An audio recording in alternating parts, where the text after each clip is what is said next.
Oh shit, it's 8 o'clock. Woo! And you know what that means? Welcome, needs to get online. weirdos, to Weird War Wednesday. Awesome. We got Eric in the house at this exact moment because he's badass. He's always hanging out with us. Hi, Eric. Mel says hi.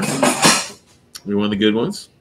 What do we got going on tonight, huh? What we got going on? So tonight, we are going to talk about using eBay to score some kick-ass shit. Some buying your toys on the eBay. Add to your hoard. See, guys? Non-stop shit. Non-stop.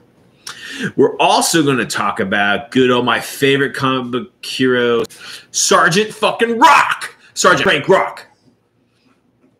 And Easy Company. We're going to talk about his kind of origin. We're going to talk about the kind of comics he was in and kind of how the millennials fucked up his origin and all that crap. And Bob Kanger's rolling in his grave. But I'm going to try to keep it old school, keep it true. Mel is going to get on the not that anybody's on there except Eric, and you and Eric can just troll away. Yes. And then we're going to talk about, for the gaming for the evening, we're going to talk about using Sergeant Rock and Easy Company in your wargaming. And I didn't finish painting it though, but I had this grand vision that I was going to finish painting these before the show tonight, but 8 minis in like 5 hours wasn't going to fly. But I do have Easy Company in the house. Check that shit out. Let's see what we got here. We got Sergeant Rock. That is an original figure that I created when I had my company, my gaming company. These aren't finished, by the way, guys. So there's Rock. Then we got Bulldozer. Then we got Wild Man, his red beard. Let me see if I can. Man, I'm sorry, guys. And we got Little Sure Shot. And we got Four Eyes. We got Ice Cream Soldier. We got Jackie Johnson. And we got, this is Ronson. I kind of made him up. There used to be his name was Nick. He was the Easy Company's flamethrower, but he was only a couple episodes or a couple issues. But I said, shit, we need a flamethrower. But anyway, that'll be Easy Company. But we'll get to that. Let me get this back online. Look at this high-tech camera work. You know, you see other people push buttons and it miraculously goes to a different camera. Shit, not here, baby. We're bare bones. This is Gorilla. We're Gorilla potting. What is this called? Potting? iPotting? Fuck, I don't know. What is this? YouTubing? I don't know. YouTubing? iPotting? Podcast, maybe? Maybe a podcast. Hey, look at that! Gamers with Coffee came by to say hi. Good to see you, man. Colette's here. Oh. Hey, Colette girl. So Mel's going to be on the computer, boy. She's setting up. Someday. She's slow. She's a little slow. Look here. She saw me. Anyway, okay, so guys, let's jump into it. eBay. Okay, you guys all know what eBay is because it is the shirt. Now, eBay isn't as cool as it used to be, okay? It's still pretty cool, but back in the day, I remember when eBay first started, and I was like, that's what I was doing for a living. I was in college, right? And I was, what was I doing? I was, going to college, and I was working as a geotechnical lab manager, right? For this, I ran this laboratory for this. Books, nerd. I did. I was a nerd back then. Nerd! But on the side, I'm poor as fuck still. I'm making decent money, but, I'm partying and whatever. But so I started selling shit on eBay. eBay just came out like a year before or some shit. And I had a bunch of laser discs, and I liquidated my laser disc collection to buy them in DVD. So that's my first jump into dealing with eBay. But anyway, back then I was playing, what was that? It was like 90 something, 90, maybe. I don't know. When did eBay start? I don't remember. If you guys want to see me on eBay, I'm Weird World War II, and you can look at all my shit on there. I have 1,993 feedback, 100% positive feedback. They don't keep track. Nah, but I probably had a couple red flags there in my. I've been on it. I've been on this thing since. Well, let me see. Does it say when I've been on here? Oh, here we go. Member since May 10th, 2000. Holy shit! I've been on eBay for 21 years, 22 years. That's crazy. But yeah, man. eBay is a blast, dude. I mean, again, it's not as cool as it used to be. Because back in the day, it was just like, it was like a garage sale, man. People would be putting, whatever the fuck they had laying around trying to sell. And back when I first got on, everybody was sending money orders. Like you send a money order to someone and then they send it to you. PayPal wasn't around yet. Elon Musk hadn't created PayPal. But it was a blast, man. And I got all sorts of shit. There was people making... unique stuff, and you can buy it for nothing because no one knew what the hell. But then as eBay evolved, PayPal came into play, and then people were setting up shops on eBay, and everybody knew about eBay. And there's rarely any cheap, good deals that you can get out of nowhere or whatever. But it's still the best, in my opinion. It's still the best place to find those kind of rare and weird things. Now we might do the next week. We might do Etsy. Now I'm not very familiar with Etsy, but I am kind of familiar with it. But that Etsy has all sorts of crazy shit on there. And now that everybody's doing that STL, 3D printing stuff, fuck, man. Etsy has tons of stuff, but I think most people that sell on Etsy are selling on eBay too. So I don't think they're much different in price or whatever, but it's still another good platform to check out. But eBay, okay, so, there's tons of stuff on eBay. And now eBay's great, guys, because, being in a weird war, playing games that are free, because I'm a free range gamer, you can use anything from anything. And because we're doing Weird War, then you can use fucking minis for role-playing and fantasy and sci-fi and whatever, right? And so, and then everybody's setting up shops nowadays on eBay. So, all those miniature collectible games where you buy a box, you don't know what the fuck's in it. It's like the old Topps baseball cards. You don't even get gum with them. But... you get a box full of fucking you don't know what, but the people. A lot. No, it's a collectible card game where it's like collectible cards. You just buy a box of minis, you don't know what's in it. And, oh, great! I got another rat swarm, my 5th rat swarm. Rat swarms are actually kind of cool though, but yeah. A lot of companies are selling individuals like Hero Quest, or not Hero Quest. Hero Clicks was cool, and Hero Scape. They had a lot of cool minis. And then when these people started just I don't know if they're stores or whatever, they would just break them all open and then sell individual models. So you were able to pick up exactly what you wanted instead of doing this fucking, mystery game thing. But yeah, so being Weird War, because this is a Weird War channel, it's a great place to, this is what I do, guys. Let's say I'm looking for some Weird War monsters, okay? So what I'll do is I'll go to Wizards of the Coast, or I'll go to Pathfinder, or Reaper, or whatever, and I'll go to their sites and I'll look through their catalog. I mean, dude, I spend hours looking through all this shit, and I'll note oh, that's a cool mini, oh, that's cool, I could use that, whatever. So I make a list, okay? So I'll compare, let's say, Wizards of the Coast's prices on their website, and then I'll note those down on everything that I want, and then I'll go to eBay. And I'll plug in all that stuff, and I'll just, you can set on eBay, you can set on your searches lowest to highest, an order of them popping up, so you can get the lowest fucking thing of that category. Now, and that's great because the most time you're getting exactly what you want. You're not getting a pack of I want that rat swarm, but I don't want the fucking dolphin and the, the fucking pixie or whatever the fuck it might come with. I just want that rat. So, and you could probably find it on eBay. So you can usually get them either at the same price or discounted. Now, and it's also in the search.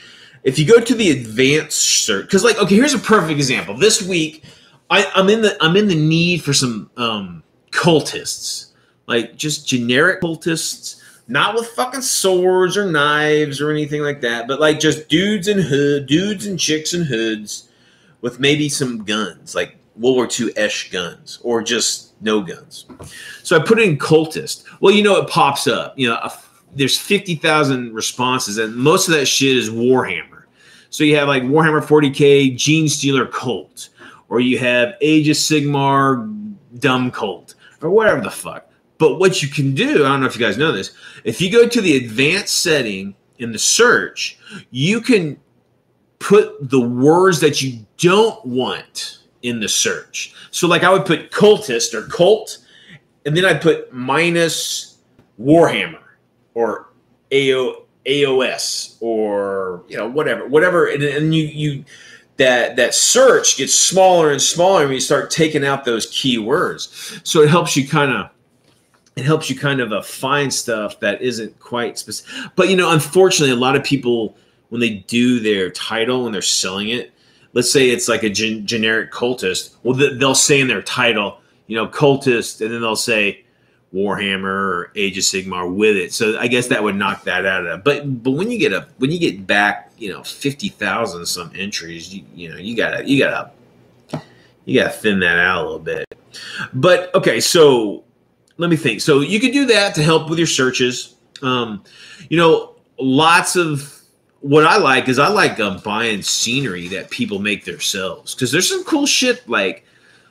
Just like I usually buy small things, and it's just like kind of unique. Like we bought a pit. It was just like a flat surface, and it was like this guy made like a giant pit. It was like a pit, but it was cool. It had like, it was all like tiled and whatever. It looked really cool, and it was like $5. I mean, he just made it out of whatever. So it's like, that's something I don't have to make, and it's pretty cool. And I just, what's $5? Now, things to be careful of.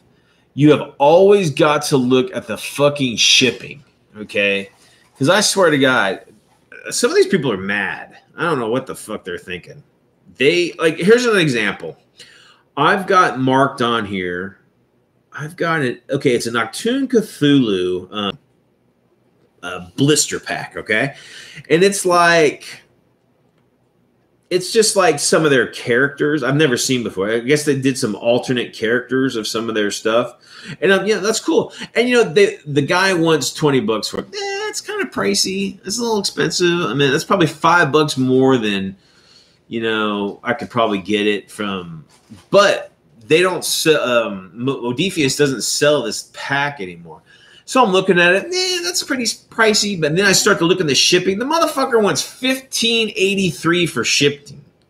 Like $15 for shipping. I'm like, what? And these from Spain. So it's like, I mean, I don't have a problem buying from, overseas, because what's cool about eBay, if you're a buyer, maybe not a seller, but a buyer, if you don't get your shit, right, you can complain, and you're about 99% sure to get your money back every time. Because I remember I bought something once from, I think it was from Poland or whatever. And, shit never came back. And I emailed the guy, and he's like, well, I sent it. And I'm like, well, I haven't got it. And then I just, he didn't say anything else. So I just complained to eBay, and they just refunded my money. So bonus. So, always be mindful of the shipping. Okay. And also this new thing I've seen is they'll have like a picture of a whole bunch of minis, right? And it's like, and then the price is $2. Well, it's not $2 because there's like a little window that you push that comes down, and it has a listing of like all the different minis. Like, oh, this one is like $2. Each one is $2. Not the whole thing, but just the one that you want is $2. So you gotta be careful with that. Just go slow. Read the shipping. Read the delivery. A lot of people only do PayPal or credit cards or whatever, which, you know, I don't see a problem with that. I mean, that's pretty much the way of the future. So yeah. So, you know, but again, be mindful of the shipping. You know, if you're not, and that's another thing, if you're buying outside of the country, eBay usually does the transfer, does the monetary transfer for you. So, you know, you're not, you think it's $5, but it's in £5. So you end up paying like, the pound sterling is usually a little bit better than the US dollar. It's usually like it used to be like $2, but now it's like $1.20. It's worth $1.20 to every one of our dollar. So sorry, Britain. But yeah, so when you're buying shit, you know, just double check, you know, where it's coming from and the price. Now, another thing to be mindful of is that, you know, you might want to buy multiple things from the same seller. And what you want to do is first you want to go to their shipping category and see if they combine shipping. Okay, because like, you know, if you're buying a mini, you know, for $3 and then like shipping's $3 and you buy like 15 different minis from different auctions, you want to make sure that this guy is going to fucking combine it all and not charge us $3 every time, every $15. Now, some of these guys aren't really, they don't know how to plug it in or whatever. So what you want to do is just like, you know, add to cart. That's what you do. Add to cart, so you get those 15 things to add to cart and it goes to your cart. And then it usually automatically like sticks them all together, and it usually will tell you if there's a discount in the shipping. And if it doesn't, just next guy. Fuck that guy. He's not going to do combined shipping. But yeah, so that's another thing to be wary of. What else? eBay. PayPal again is good to use because they do refunds, and I've been on PayPal since it came out, and it's pretty good. You can get those refunds pretty quick. I haven't had any problems with PayPal, so you know that's a good thing to do. We were discussing online how it used to be, where it's just an auction. It wasn't a buy now option. Yeah, there's no buy nows or. And Gamers with Coffee said, yeah, it was a battle with your auction back then. Yeah, it used to be auction back in the day, but nowadays you don't see that. It's all buy nows. It's like, damn, I gotta go to work. But I know.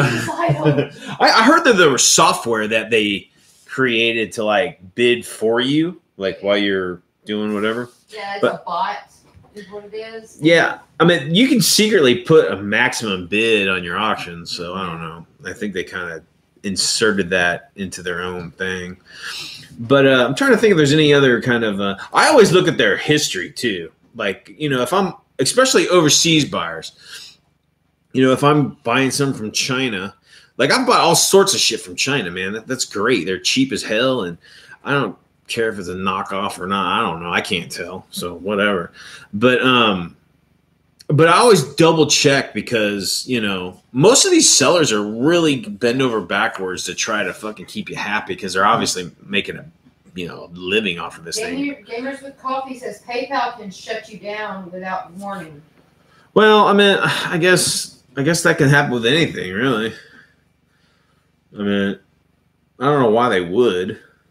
But I mean, I have a business. I used to have my What the Miniatures company when I got a PayPal. I have a PayPal business account, so I don't know if that's any different than the normal one. But another cool thing about PayPal is you can like transfer money like to your friend. Like Greg is like, man, my car broke down, Brian.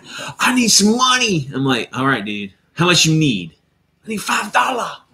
I'll send you $5 on PayPal. Just $5. Send. John Hudson joined us today, and he said you got to confirm retail prices too, because some sellers will overcharge, saying something is.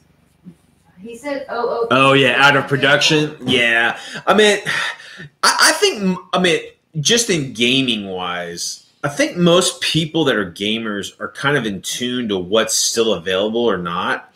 But no, I've come into like, oh, it's OOP, like, so I'm gonna pay for like, you know, a collector price for it or some bullshit. I don't know, man. It's like anything. Things are worth what you're willing to pay for it. So, I mean, I have a bunch of bookmark shit like on my account. I have a bunch of bookmark stuff that's like been on there for like 6 months, and I'm just like, I plug in those things to see if I can find them cheaper because I'm not willing to pay that price for it. What that seller wants for it. So, and then sometimes, if they do those suggestions, like make an offer, those are cool. Most of them are fucking pussies. Most of them just say that to just get you involved into the auction. But I mean, some of them are like willing to really take a discount if you're willing to buy it. So I don't know. It depends on the seller. And again, look at the feedback. I leave feedback on everybody that I interact with, good or bad. And I think that if you do, you should, because it really helps other people to kind of see what these people are doing or what it's like or whatever the fuck. So do that. Leave comments and so people know, the other people know what to do. Now, another thing, if you're buying like out of your country, out of your home country, just be mindful that there's going to be a fucking wait. And I think most overseas sellers, in general, are putting tracking numbers on stuff because they want to cover their own ass because, eBay defaults to the seller. You mean the buyer? The buyer, and they'll just give you your money back. And most sellers are like, well, fuck that. So they're making sure. So they attach those tracking numbers onto their packages. So if there is some BS, they have some sort of proof to. And I'm an eBay seller too. So that's I would suggest to always put tracking on your stuff. So if eBay comes around and says, well, your buyer didn't get it, I'm like, well, look at the tracking. It's still, en route, or it's at their post office or whatever the fuck. So you'll have some sort of, now tariffs. Fuck, man, I don't even know what that's about. I mean, you Commonwealth folk, man, woo, you're a tariff folk. You're, I don't know. They don't like shipping. They don't like stuff coming in from outside of their sphere of influence. Yeah, I mean, when I send stuff, I have a buddy in Germany that I send a lot of stuff to, and I just say toys. I don't say gaming miniatures or whatever that fucking bullshit. I just say they're toys. They're like $10 worth of toys. So, I mean, is that truthful? I don't know. But whatever. Okay, so that's eBay. So definitely swing over to eBay. If you're looking for that. And then bits. Oh man, eBay's great for bits. They don't do it as much as they used to, but I used to like buy just like bits and stuff. I was making these. I have this weird war thing that I have. They're called flesh fields. It's like a minefield, but it's a field full of zombies, and all their spines have been severed and they've been like affixed to the ground.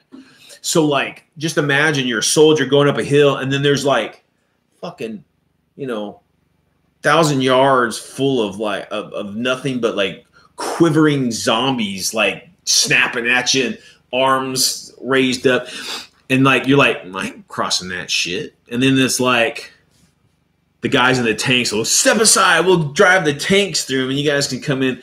Guess what? Those zombies got anti-tank mines in them too. Ha. So guess what? They pop a track, and you're surrounded by an ocean of mouths that just want to devour your flesh. But anyway, for me to get those, I had to buy like a specific bit from like some sort of, I think it was like a Warhammer piece. And I was able to buy like 50 of them, like on eBay. I bought every single one from eBay. And but like you can do shit like that because people are selling specific bits. But some people are nuts, man. Some people like, oh, here's like a Space Marine backpack with like a banner on it, like $10. I'm like, you're fucking crazy. But anyway. Yeah, I said also keep in mind news. Shipping might be delayed due to airlines being grounded. Oh man, yeah. Containers spilled into the ocean, etc. Yeah, I mean. Again, that's why buying from eBay is good, because if something like that does happen, it's not on you as the buyer. So you mean the seller? The seller. Damn. But you know, it kind of sucks if you're the seller. I mean, it's kind of like, sorry. All right, but yeah, go check out eBay. eBay's a lot of fun. You can spend hours and hours and hours and hours on that thing. Most of it's the same shit, but sometimes you find some really good nuggets of uniqueness, and you can find some deals.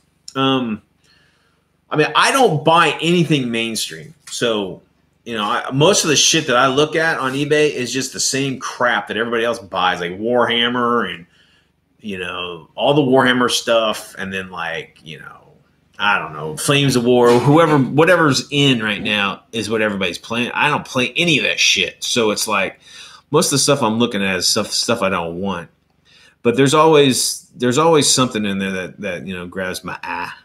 But go check it out. eBay's fun to do. And, you know, use that advanced search to take words out of the search that you want too. So that's a good thing. It helps a lot when you're trying to search for specific stuff.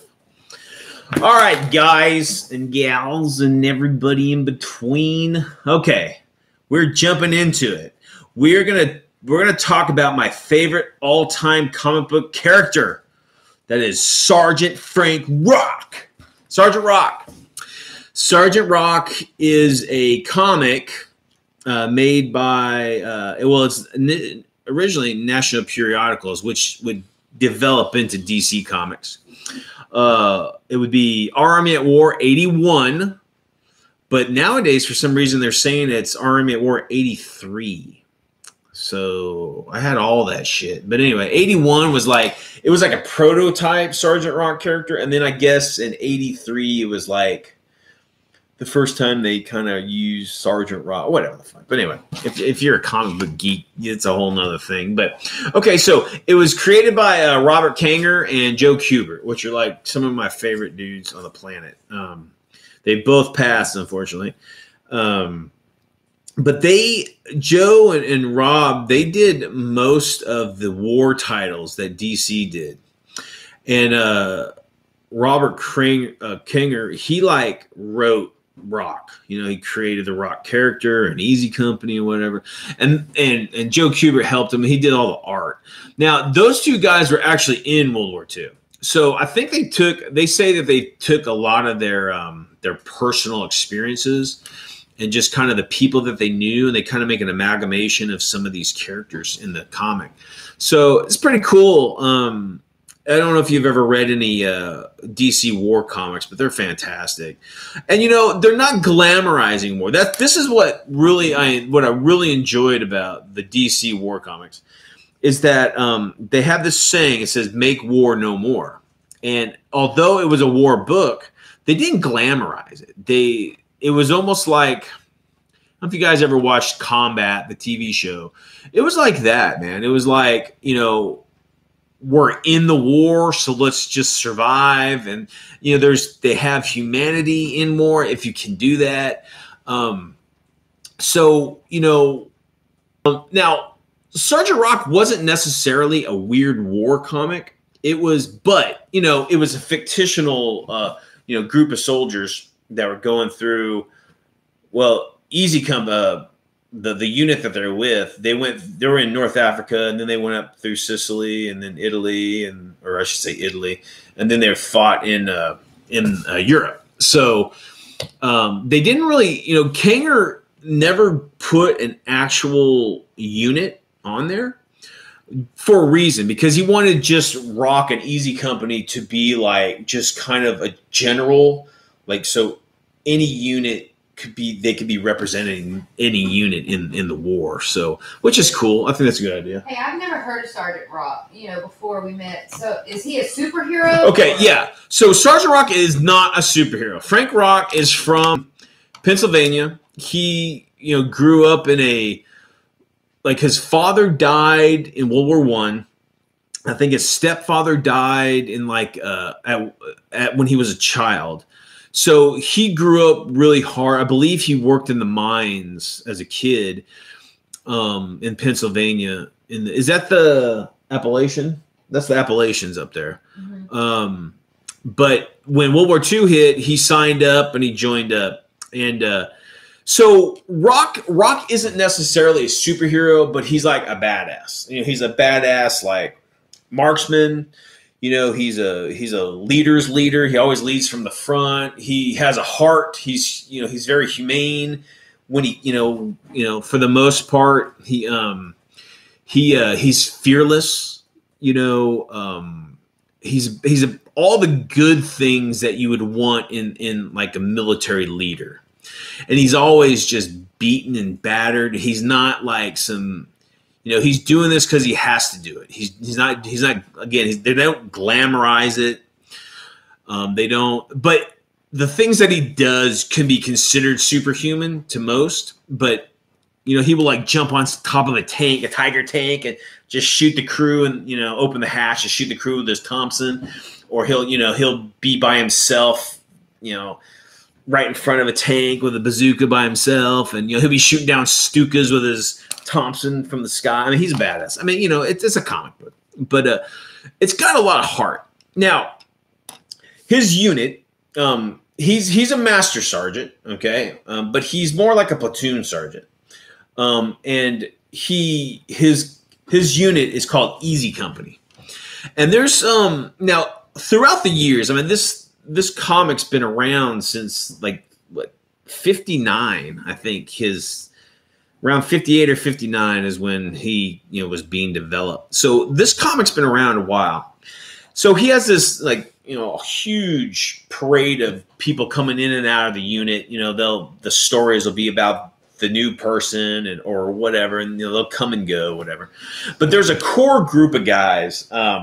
One being Bulldozer. Bulldozer is the second in command, and Bulldozer is this towering guy. He's like huge, and he holds like a 30 cal in his hand, right? He shoots it from the hip, and he's second in command, and he's like super tough, but he's soft. He's like a soft-hearted guy. It's the gentle giant, stereotype.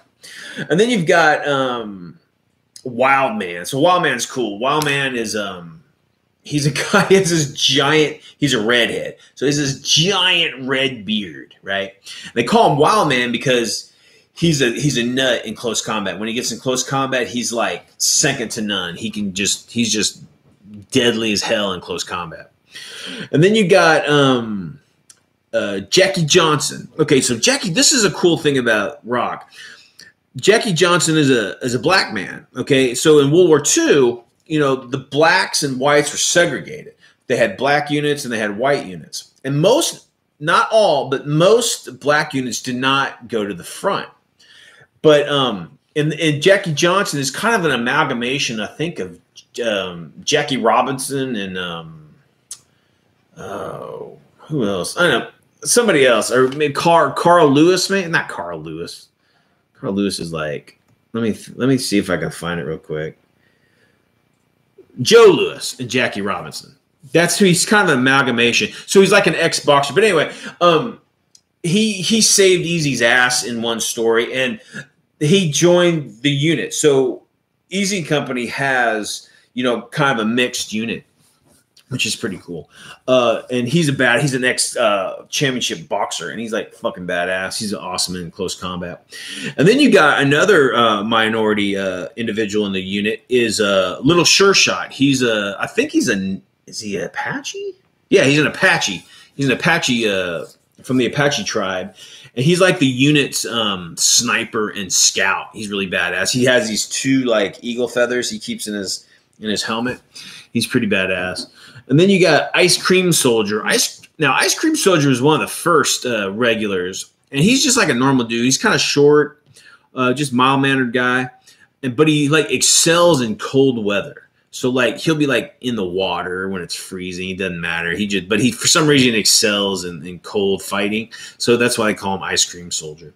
And then you've got Four Eyes. Four Eyes is this kind of a geeky looking dude, and he's got glasses, but he's like their sharpshooter. It's kind of funny.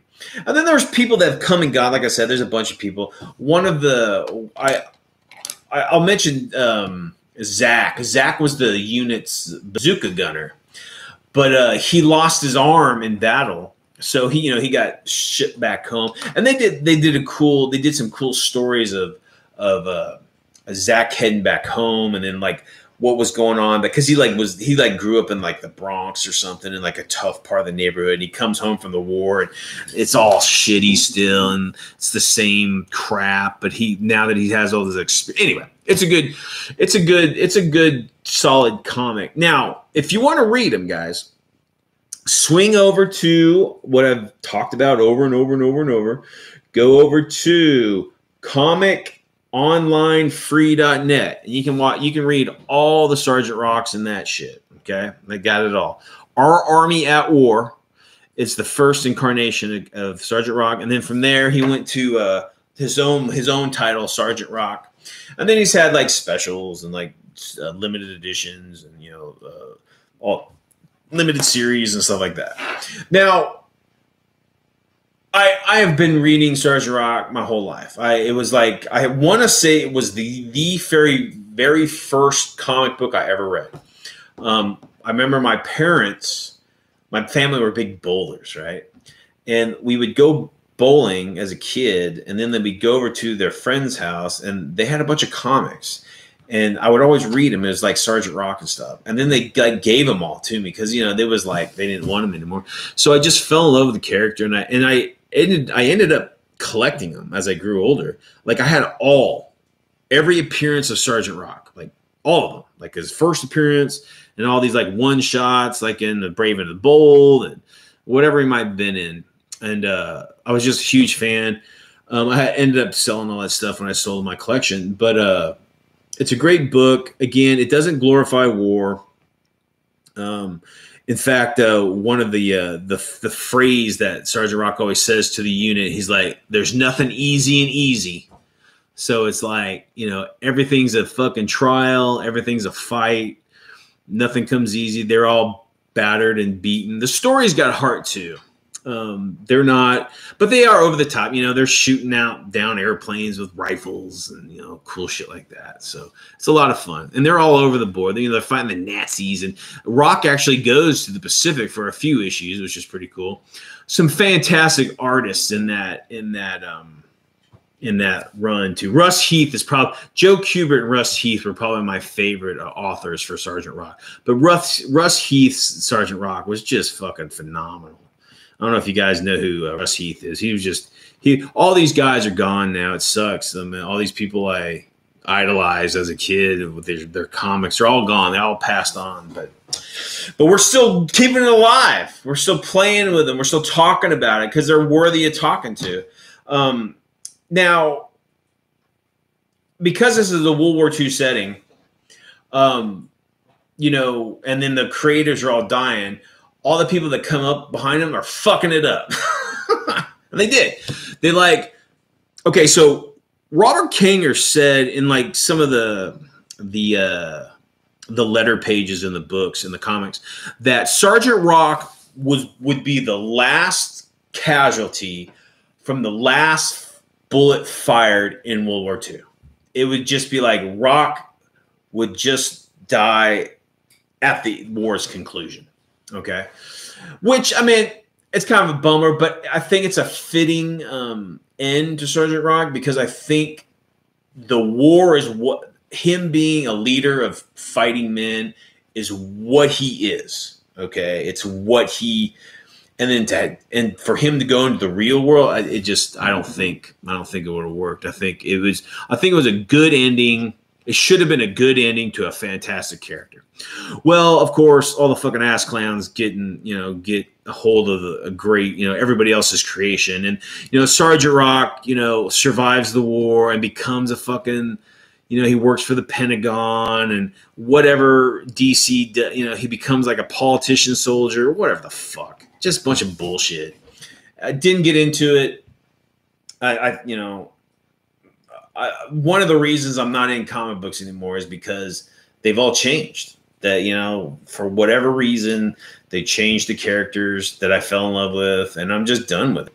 But Sergeant Rock is a fantastic book. This being Weird World War II, it totally fits in with any kind of, that kind of, the stories can be fantastical, but then a lot of them aren't. A lot of them are like a very heartwarming and heart-wrenching, and they're really, really good. But I can't, you gotta read them. I can't. You got it. If you only read one, read one. They're great. They're great books. But totally worth checking out. Sergeant Rock. Did that answer your question, baby? Who Sergeant Rock was? Yes, actually. Okay, good. So I hope you guys learned a little bit about Sergeant Rock and Easy Company because they're fucking badass. Now, using them on your tabletop battlefield, that's even cooler. Now, Easy Company, that would include Sergeant Rock as well, is always going to be badasses. Okay, they're always going to be elite. They're always going to be the highest troop level that your game allows. You'll always play them. Well, it's funny because I have figures for them, but I've never played with them. And one of the reasons why is I don't know if I want to. I don't want you killing Sergeant Rock. I'd be pissed. I'd be sad. Sarge got killed. Some stray artillery round killed him. But no. Okay, so let's break it down. I did eight different members of Rocks of Easy Company. So Sergeant Rock. Okay, so obviously it's gonna be the highest morale or troop quality or leadership, whatever the fuck your game system allows for him. He'll be the highest. He'll be an expert at that. He'll be an expert shot in anything that he does. Any weapon, he'll be able to use any kind of weapon too. So, if he's walking through the battlefield and he picks up some, captured, enemy weapon, he can use it. That's no big deal. He'd be a badass in close combat. His morale, motherfucker would never break ever. Rock would never fucking break. So if you're writing your rules for Sergeant Rock, don't fucking water him down like some fucking wuss. Sergeant Rock will never fucking break. Maybe his troops might break, but he won't. So don't besmirch the damn character with that kind of bullshit. He never breaks. He's cool. And he's very just. He wouldn't do unjust things. He'll help people that need it. He'll take prisoners, that kind of shit. Now, he has one of the special rules that would be cool for Sergeant Rock is he has this thing. He called it his combat antenna. So that would be kind of like Spider-Man's Spidey sense. He has this tingle. So in your rules, have some sort of maybe Sergeant Rock has modifiers for incoming rounds or to go prone or maybe he can his senses can see further, so maybe he can find hidden things easier or have modifiers for that. But definitely use that combat antenna because that's a big thing for Sergeant Rock. And also, he would never be afraid of running toward a tank, climbing on top of that motherfucker, and throwing. They always call them pineapples. Throwing pineapples down in that motherfucker. Ugh. One of the most iconic scenes in Sergeant Rock, comic book history, is Easy Company climbing all over a fucking tank, right? Now, just imagine, and because a lot of people obviously probably haven't read it. If you've seen Private Ryan, Saving Private Ryan, the scene when the Tiger tank is being, they're all the GIs are jumping on top of it or whatever, that would be a scene that you would see in Sergeant Rock a lot. But they wouldn't be shot up by a 20 millimeter cannon because they're that badass. They would have jumped off or blown that 20 mil before they got a chance to shoot at them. But that's a big thing. So maybe even put that in your rules. Easy Company is expert anti-tank fighters with whatever weapons they might have laying around. Okay, so that's Rock. So let's do Bulldozer. Bulldozer is his second in command. Oh, I should throw it here. So here's my mini. I'll show you my minis I got. That's kind of shitty. I don't know, but that's what I had. This is a mini. I'll try to take some pictures when I do the director's cut, so you can see what they look like. But this was a miniature that I created. Well, I didn't sculpt it, but I hired somebody to do it when I had my company. So this is a very, very, very rare Sergeant Rock. And I made it does. Now, there's a lot of companies that have Sergeant Rock-esque minis. They all look like ass. Warlord does one with Sergeant Rock with dual fuck, whatever. That's never been done. He doesn't do that shit. And I think Reaper does one like it's more Vietnamese looking, but what? Oh, but yeah. So there's a few companies out there that make Sergeant Rock-esque minis. I think Eureka, they make a line of kind of like comic book-ish, World War II figures. So that's a lot of fun. Okay, so Bulldozer. Let's get my Bulldozer here. Now this is another unique figure.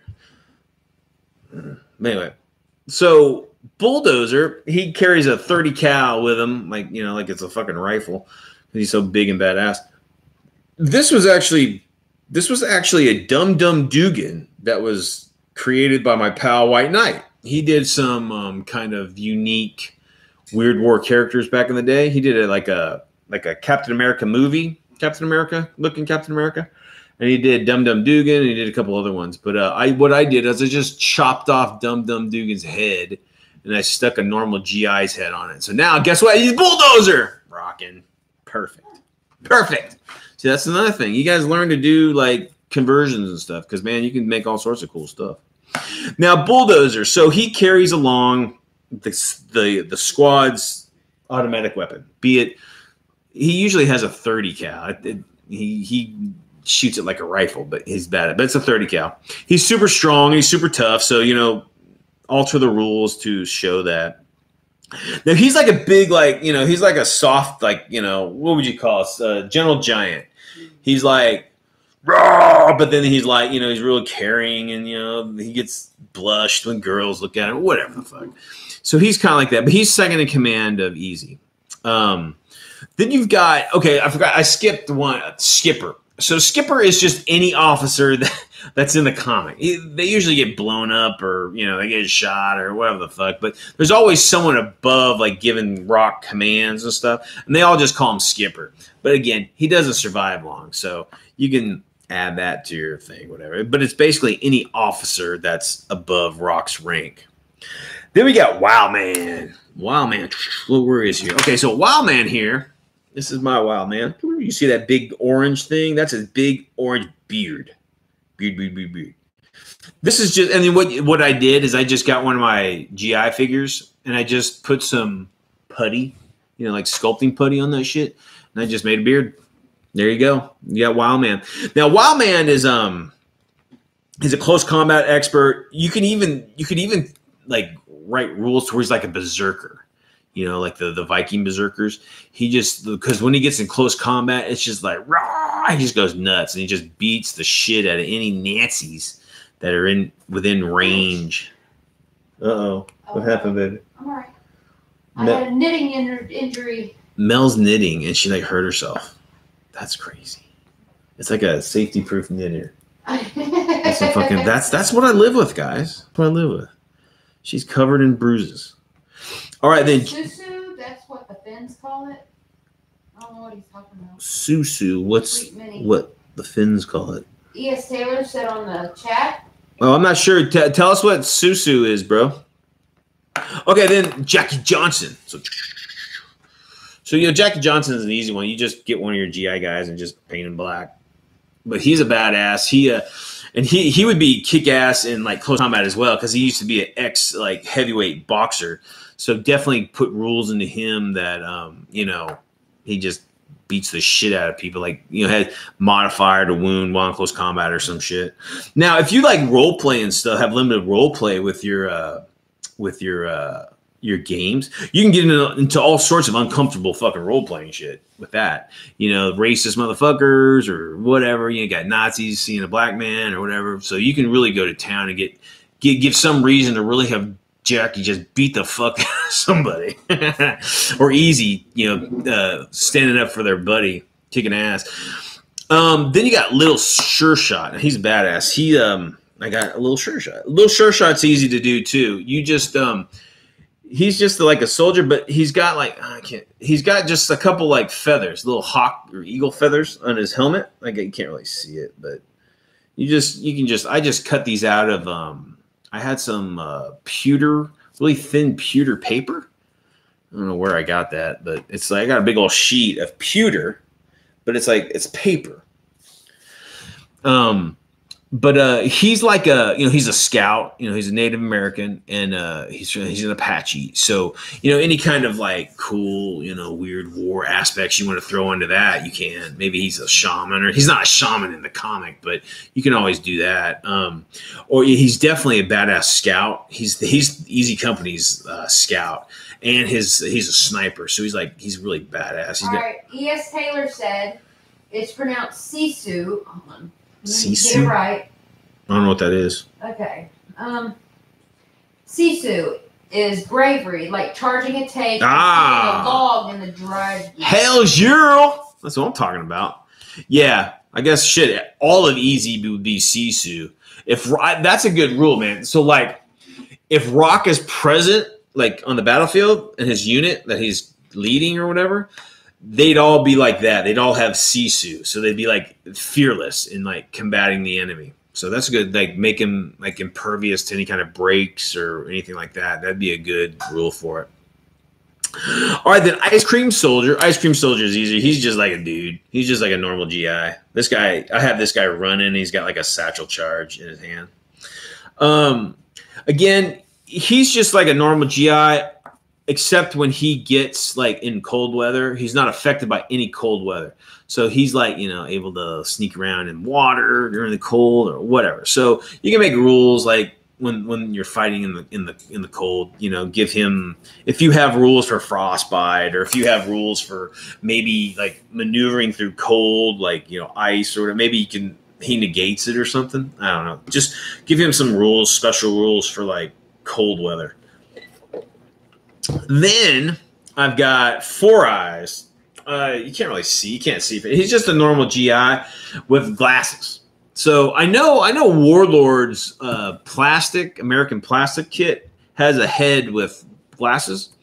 There you go, Four Eyes. Or what I did is, again, I just cut out I actually cut out some squares of that pewter paper, and then I basically just cut the edges, and it just kind of made it round while it was on his face. So just made some glasses. And again, he is their sharpshooter. So just make him like a badass, modifiers to hit, or, immune to, range modifiers or penalties or whatever. So that'd be pretty easy. And then, you could do Zach. Zach was the bazooka gunner.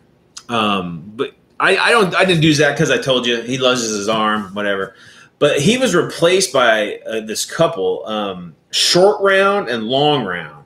So like Short Round was like the loader to the bazooka, and then Long Round was the gunner, being the bazooka's the long one, and then the short stuff of the rockets. But they were kind of, they were in a handful of issues, so I guess they'd be regulars, but you can just use any kind of bazooka team for that. And again, they were just prolific, like bazooka gunners, Zach and Short Round and Long Round. So you can maybe give them modifiers for, hitting armored vehicles, or maybe they get a buff like with the penetration or something, because they know how to use it and hit exactly where they want or some shit. So I don't know, something like that. And there were some other ones, but you could so like having Easy Company in your army, you could just make up shit. Like, if you want to round off a squad, I have a guy named Ronson. Ronson was a lighter back in the 40s that guaranteed the light in one flick. So I just, he's a flamethrower guy, so that's kind of cool.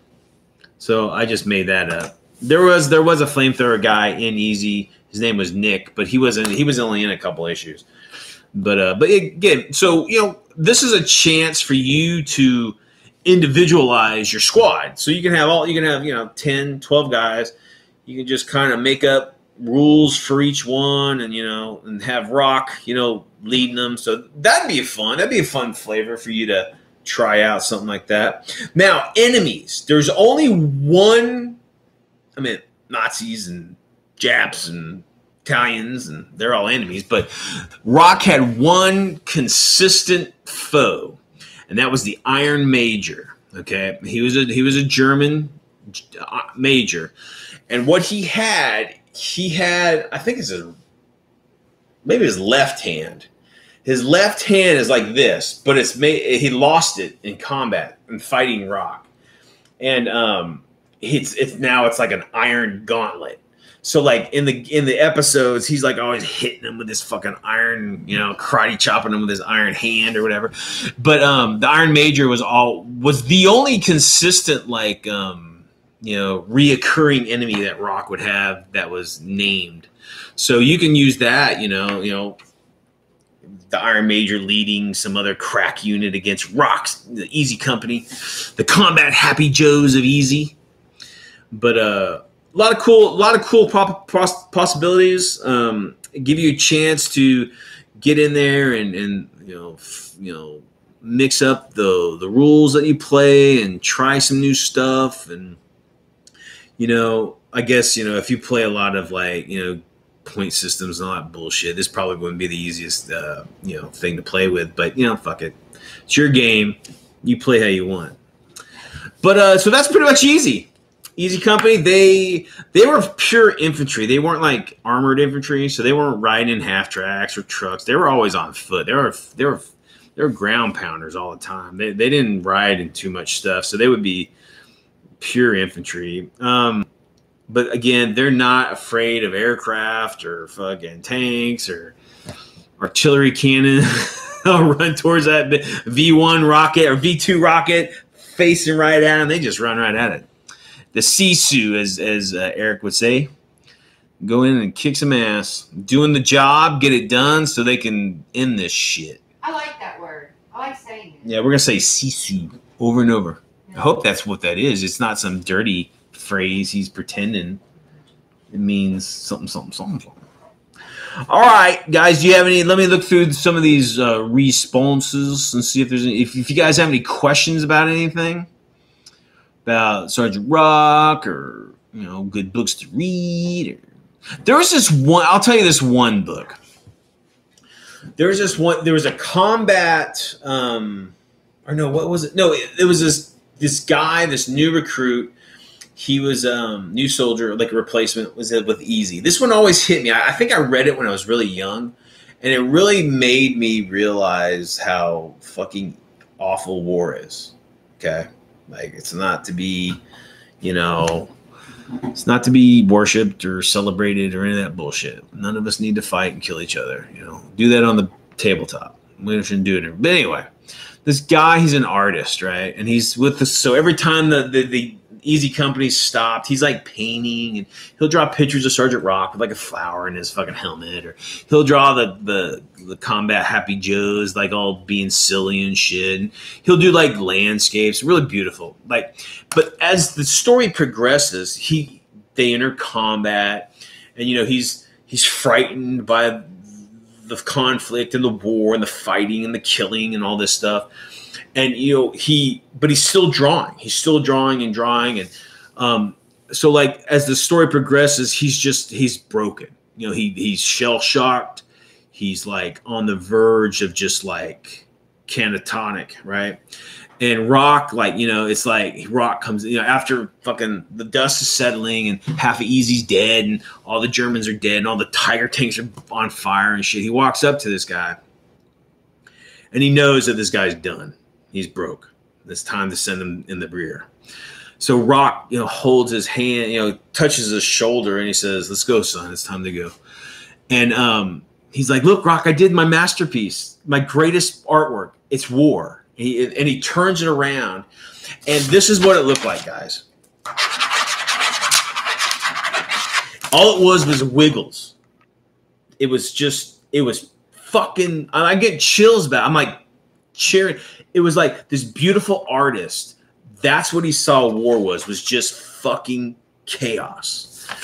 And it's just and there's stories like that. There's really like it gets you in the feels, man. There's a lot of great stories. And don't forget, these guys that are writing this shit are like okay, look, VioletVastech.com. Look, man, don't be doing that shit.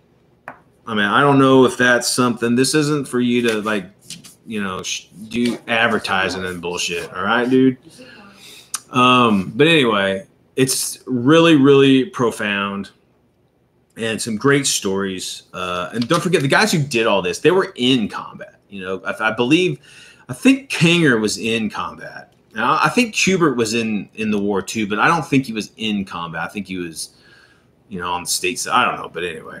But all right, guys, definitely go to comiconlinefree.net. Read some of the Sergeant Rock stuff. You know, check it out. It's definitely worth checking out. Read some of the books. There's a lot of you know, and Joe Kubert was he was Jewish, and his family actually escaped like Europe right before like they were fucking killed by the Nazis. So it's pretty, you know, these guys have a lot of history in what was actually happening, and they bring a lot of the humanity to it in the books. So definitely check it out. But anyway, all right, guys, see you soon. We'll see you later. Whatever you do, keep it weird. This is Brian and Mel signing off. See ya.